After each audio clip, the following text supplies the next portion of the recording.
Next tune is the title track, Liminal, which is more of a mid-tempo kind of hip-hoppy kind of thing. Yeah, yeah, that was a little bit of a different production approach for me on this record, and when you listen to this record, you hear there's a lot of diversity in production approaches when you listen from track to track. And this one really kind of got into the gritty pocket nature of the tune. You know, really sort of tipping my hat to those that have sort of done such a great job at that in the past. You know, cats like Marcus and Stanley, and so yeah, it's bass. One of the very few parts of the record that's actually bass led melodically, and it doesn't stay there. It sort of presents itself. I'm using a very like a traditional sort of Fender jazz bass tone on that. But it's the song, although it has a very deep pocket, it's the intention is to be pretty aggressive to it. Well, the melody from that is a popped melody, right? Yeah, absolutely. But it's a real simple melody. Yeah, 3, 4.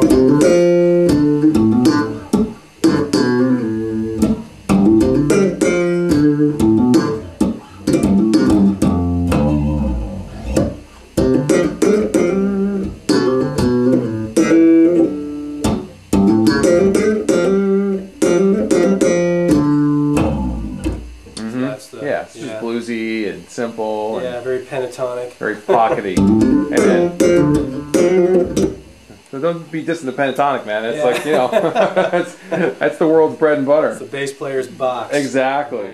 So, Redemption Street, the fourth track on the record. Yeah. It's a really swampy, greasy, kind of almost second liney kind of groove. Yeah, and it's interesting you say that, because that song was very much directly influenced by New Orleans funk, New Orleans jazz. There's a tremendous guitar player on that song named Shane Terrio, born and raised there, and I've gotten to play on a lot of his music. He's played on a lot of mine.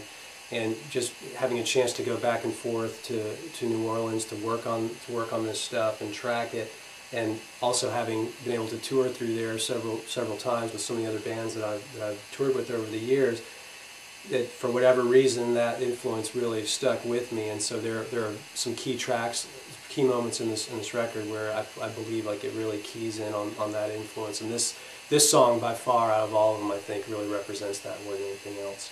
And the groove was so deep on it that you just went for 9 minutes on it. Just kept vamping it and vamping it until it just... It's the 9-minute surprise, you know. You listen to it, and fortunately you don't know that it was 9 minutes long. It's one of those things you get through it, and hopefully for the listener it's engaging enough to where the time is more elusive than anything else. But it's just a very, very behind type of almost sloppy kind of groove, you know, just very nothing super technical about the approach, but 3, 4.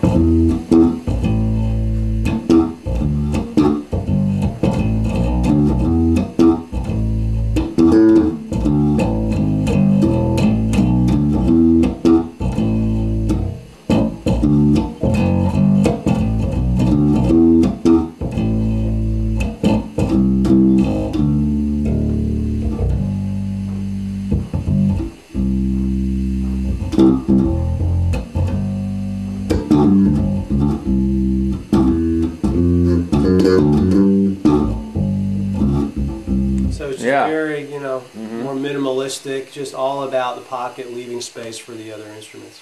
Cool. And the fifth track is the 7-Year Swing, which is the musical example which you played before for us.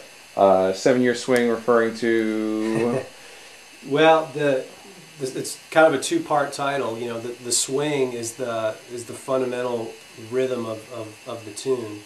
The 7-year part refers to the 7-year period between the release of my last record, Evidence, and then the release of this new record, Liminal.